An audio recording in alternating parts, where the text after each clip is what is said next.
आप सभी विद्यार्थियों का एक बार पुनः स्वागत है Subhash study centre YouTube channel पर। और आज के इस वीडियो के द्वारा मैं आपके साथ साझा करूंगा ग्रह विज्ञान विषय का, जो कि कक्षा 10 की ग्रह विज्ञान है और यह ग्रह विज्ञान केवल बालिकाओं के लिए है। और इस वीडियो में मैं आपको बताऊंगा यूपी बोर्ड के द्वारा जो नया सिलेबस है 2023 बोर्ड परीक्षा के लिए नया पाठ्यक्रम है कि अब आपको 2023 बोर्ड परीक्षा के लिए कितना पढ़ना है, यानी क्या पढ़ना है और क्या नहीं पढ़ना है। आज के इस वीडियो में मैं आपको स्टेप बाय स्टेप बताऊंगा ताकि आपको सही जानकारी प्राप्त हो और आपको जो 2023 बोर्ड परीक्षा के लिए तैयार करना है आप उसी को तैयार करें, उसी को पढ़ें और बोर्ड परीक्षा में अच्छे अंक प्राप्त कर सकें। तो आज के इस वीडियो में मैं आपके साथ साझा करूंगा ग्रह विज्ञान कक्षा 10 केवल बालिकाओं के लिए है यह विषय, और जो बालकों के लिए है उसका भी नया पाठ्यक्रम यानी न्यू सिलेबस जारी कर दिया गया है यूपी बोर्ड के द्वारा, आप उसे देख सकते हैं। तो आप इस वीडियो को ज़्यादा से ज़्यादा शेयर कर दीजिएगा और साथ ही आप चैनल के साथ जुड़कर हिंदी विषय और साथ ही सामाजिक विषय और चित्रकला विषय की विधिवत और बिल्कुल सटीक तैयारी कर सकते हैं 2023 बोर्ड परीक्षा की। और यदि आप कक्षा 9 में हैं तो आपको हिंदी विषय से रिलेटेड वीडियो देखने को मिलेंगे, कक्षा 11 में हैं तो भी आपको हिंदी विषय, और कक्षा 12 में हैं तो भी आपको हिंदी विषय से ही रिलेटेड वीडियो देखने को मिलेंगे। आप वीडियो को शेयर भी करते रहिए और 2023 वार्षिक परीक्षा की बेहतर तैयारी करना स्टार्ट कर दीजिए, क्योंकि आज है 22 जुलाई और अब आपके पास समय नज़दीक आता जा रहा है आपकी बोर्ड परीक्षाओं का और जो आपकी आगामी परीक्षाएं होनी हैं। इसलिए अब आपको तैयारी स्टार्ट कर देना है, अपनी नोट्स बनाना भी स्टार्ट कर दीजिए। आप चैनल के साथ जुड़कर काफ़ी ज़्यादा बेहतर नोट्स भी बना सकते हैं। तो चलिए स्टार्ट करते हैं। यहाँ पर आप देख सकते हैं विषय ग्रह विज्ञान कक्षा 10 के लिए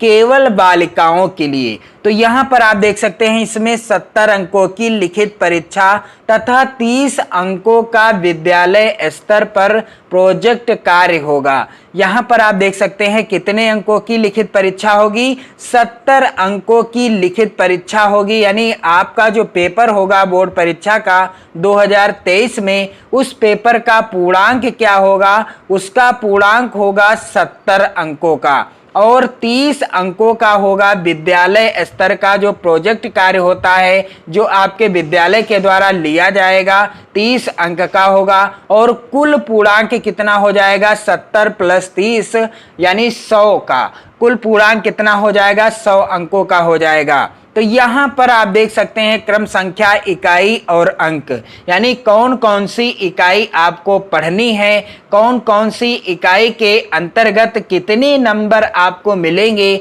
सब कुछ मैं आपको बताने वाला हूँ। तो इकाई 1 के अंतर्गत आपको क्या पढ़ना है, ग्रह प्रबंध, और इस इकाई के अंतर्गत आप देखेंगे 15 नंबर के प्रश्न देखने को मिलेंगे आपकी बोर्ड परीक्षा में। इकाई 2 में आपको पढ़ना है स्वास्थ्य रक्षा और यहाँ से 15 नंबर के प्रश्न पूछे जाएंगे। और इकाई 3 में वस्त्र और सूत विज्ञान, यहाँ से 10 नंबर के प्रश्न पूछे जाएंगे। और इकाई 4 में भोजन तथा पोषण विज्ञान, यहाँ से 15 नंबर के प्रश्न देखने को मिलेंगे। और इकाई 5 में प्राथमिक चिकित्सा और गृह परिचर्या, यहाँ से भी 15 नंबर के प्रश्न आपको देखने को मिल जाएंगे। कुल 70 अंक, कुल कितने अंक के प्रश्न होंगे, 70 अंक के होंगे। प्रायोगिक एवं आंतरिक मूल्यांकन कितने अंक का होगा, 30 अंक का, और कुल टोटल 100 अंक का पूर्णांक है। यहाँ पर आप देख सकते हैं इकाई 1 के अंतर्गत ग्रह प्रबंध, और इस इकाई के अंतर्गत आपको कौन कौन से चैप्टर तैयार करने हैं। पहला चैप्टर है, यहाँ पर आप देख सकते हैं, शिक्षिका द्वारा प्रतिवर्ष बजट का प्रदर्शन। पहला चैप्टर आपको तैयार कर लेना है, शिक्षिका द्वारा प्रतिवर्ष बजट का प्रदर्शन। और दूसरा है आय व्यय और बचत डाक खाना और बैंक के माध्यम से। और तीसरा है गृह गणित, जिसके अंतर्गत आपको दशमलव, जोड़ना, घटाना, गुणा तथा भाग, रुपया, पैसा, किलोग्राम, ग्राम, मीटर, सेंटीमीटर के संदर्भ में प्रतिशत, लाभ, हानि तथा साधारण ब्याज पर सरल गणनाओं से संबंधित प्रश्न देखने को मिलेंगे। इकाई 2 के अंतर्गत स्वास्थ्य रक्षा, और यहाँ से 15 नंबर के प्रश्न आपकी बोर्ड परीक्षा में पूछे जाएंगे। तो इसके अंतर्गत आपको पहला चैप्टर पढ़ना है जल के स्रोत और उपयोग। दूसरा चैप्टर है अशुद्ध जल से फैलने वाले रोग जैसे पेचिश, अतिसार और हैजा के बारे में आपको पढ़ना है। तीसरा है चैप्टर पर्यावरण और जनजीवन पर उसका प्रभाव, अपशिष्ट कचरा प्रबंधन। और अगला चैप्टर है कुछ सामान्य रोगों के कारण और उनके रोकथाम जैसे चेचक, छोटी माता, खसरा, डिप्थीरिया, टाइफाइड, मियादी बुखार जिसे कहते हैं, कुकुर खांसी, पित्त ज्वर, मस्तिष्क ज्वर, rabies, hepatitis A, B, C, E, malaria, dengue, chikungunya, हाथी पाँव, टिटनेस, क्षय रोग और विषैला भोजन जैसे फूड पॉइजनिंग, इस बारे में भी आपको पढ़ना है। और आगे आप देख सकते हैं इकाई 3 के अंतर्गत चैप्टर है वस्त्र और सूत विज्ञान। यहाँ से 10 अंक के प्रश्न आपकी बोर्ड परीक्षा में देखने को मिल जाएंगे,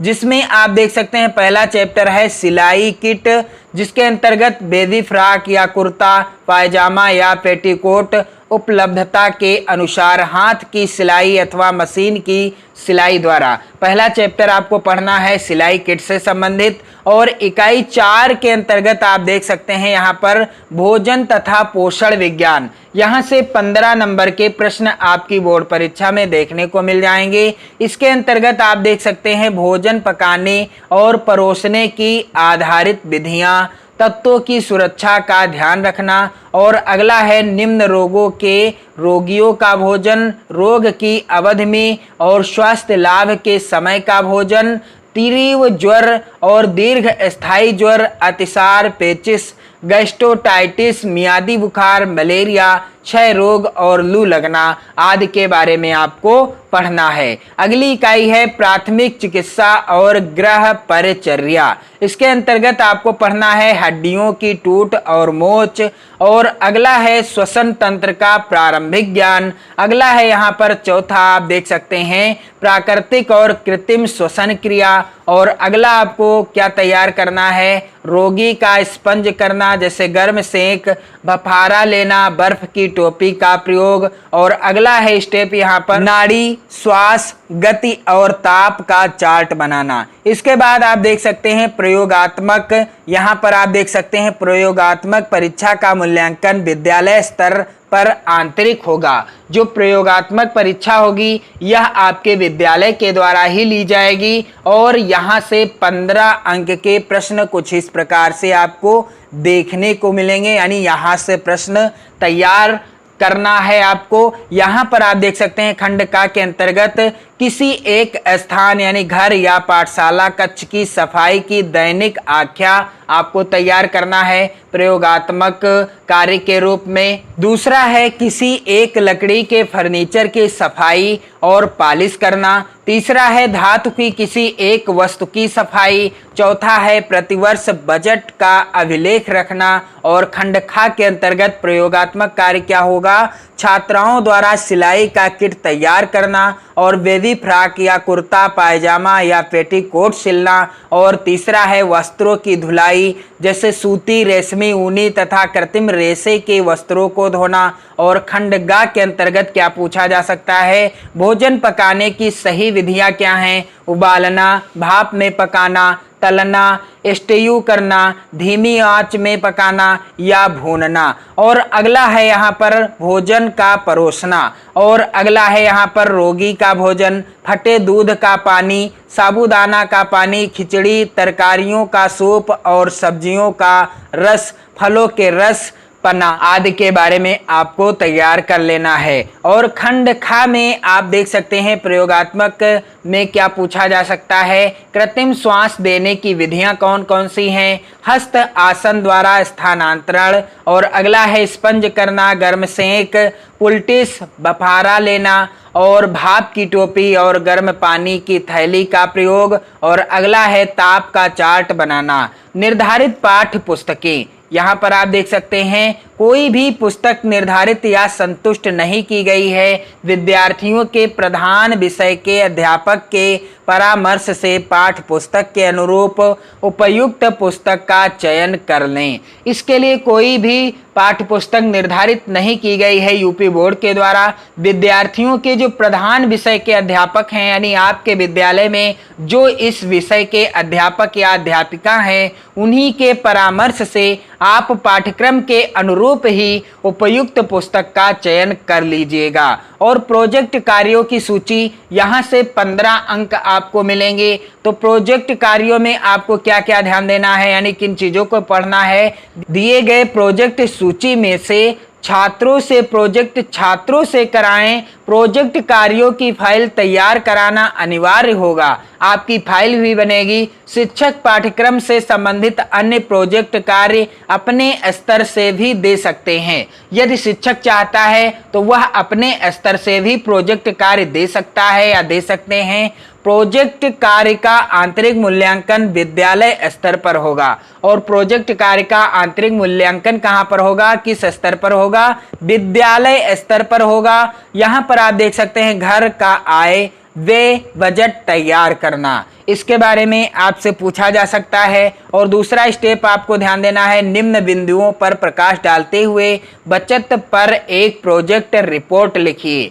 भविष्य निधि योजना, राष्ट्रीय बचत पत्र, किसान विकास पत्र और गृह विज्ञान में गृह गणित के योगदान पर एक रिपोर्ट लिखिए। और अगला है अपने विद्यालय के जल शुद्धिकरण व्यवस्था पर एक प्रोजेक्ट लिखिए तथा उसमें क्या सुधार किया जा सकता है। और अगला है अशुद्ध जल से फैलने वाले प्रमुख रोगों के नाम, लक्षण व बचाव की सूची। और अगला है चार्ट के माध्यम से पर्यावरण एवं जनजीवन पर पड़ने वाले प्रभाव को दर्शाइए। आपको चार्ट भी बनाना पड़ेगा। और अगला है यहाँ पर आप देख सकते हैं एक प्रोजेक्ट तैयार करें जिसमें पाठ्यक्रमानुसार सभी वस्त्रों की नाप एवं पेपर कटिंग लगाएं। और अगला आपको क्या तैयार करना है, प्रोजेक्ट के अंतर्गत सिलाई किट तैयार करना। और अगला है वस्त्रों की देखभाल एवं डिटर्जेंट का प्रयोग करना। और अगला है एक दिन खाए जाने वाले खाद्य पदार्थों की सूची तैयार करके उसमें विद्यमान पोषक तत्वों को सूचीबद्ध करना। और अगला है यहाँ पर एक चार्ट पेपर पर श्वसन तंत्र का चित्र बनाइए तथा अंगों के नाम दर्शाइए। और अगला यहाँ पर आप देख सकते हैं कि मानव अस्थि तंत्र को चार्ट पेपर पर बनाइए एवं प्रमुख अंगों को दर्शाइए। और इसके बाद आप देख सकते हैं प्रयोगात्मक, तो इसके अंतर्गत शैक्षिक सत्र 2022-2023 हेतु आंतरिक मूल्यांकन निम्नवत कराए जाने की संस्तुति की जाती है। आपका आंतरिक मूल्यांकन कब होगा और कितने अंक का होगा, यहाँ पर आप जान लें। प्रथम आंतरिक मूल्यांकन परीक्षा होगी, प्रोजेक्ट तथा परीक्षा होगी। प्रोजेक्ट भी होगा और आपकी परीक्षा भी होगी अगस्त माह में। किस माह में, यानी जुलाई के बाद अगस्त आने वाला है, इसी माह में होगी, 10 अंकों की होगी।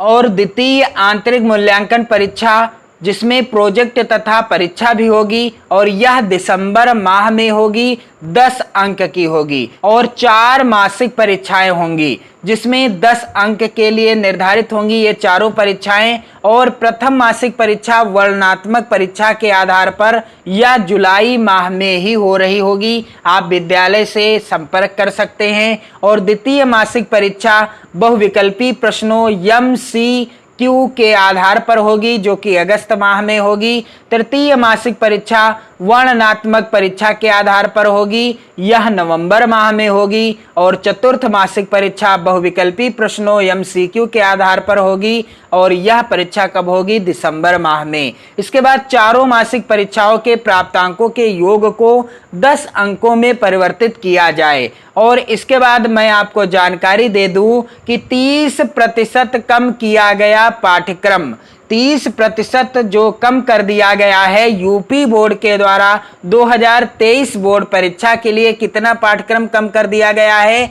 30% का पाठ्यक्रम यानी सिलेबस कम कर दिया गया है। अब आपको 70% के सिलेबस को ही पढ़ना है। तो 30% का जो पाठ्यक्रम है जिसे हटा दिया गया है, आप जरूर जान लें, क्योंकि अब आपको ये 30% के पाठ्यक्रम को, सिलेबस को नहीं पढ़ना है, नहीं तैयार करना है। तो यहां पर आप देख सकते हैं गृह प्रबंध के अंतर्गत घर की सफाई और सजावट, इस चैप्टर को आपको नहीं पढ़ना है। स्वास्थ्य रक्षा के अंतर्गत घरेलू विधियों से जल शुद्ध करना, इस चैप्टर को भी आपको इस बार नहीं पढ़ना है। और वस्त्र और सूत विज्ञान के अंतर्गत कपड़ों की धुलाई तथा रख रखाव, धोने की विधियां और इस्त्री करना, इसे भी आपको नहीं पढ़ना है। और भोजन तथा पोषण विज्ञान के अंतर्गत रसोई घर की व्यवस्था, देख रेख और सफाई,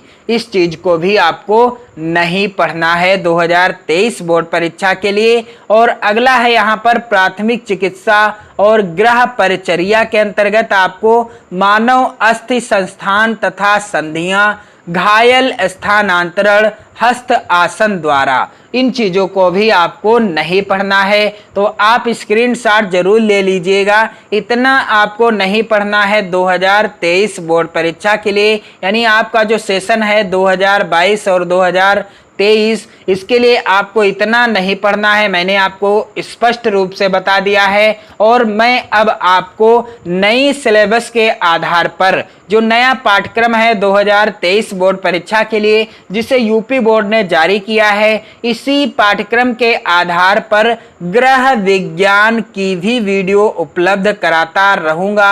आपको करना क्या है? वीडियो को शेयर करना है, और आप इस वीडियो को ज्यादा से ज्यादा शेयर कर दें, ताकि आप सभी को गृह विज्ञान के इस नए पाठ्यक्रम के बारे में सूचना प्राप्त हो। और जो निर्धारित पाठ्यक्रम है 70% का सिलेबस, उसी के आधार पर आप तैयारी कर सकें बोर्ड परीक्षा की। पढ़ते रहिए, मस्त रहिए। जय हिंद।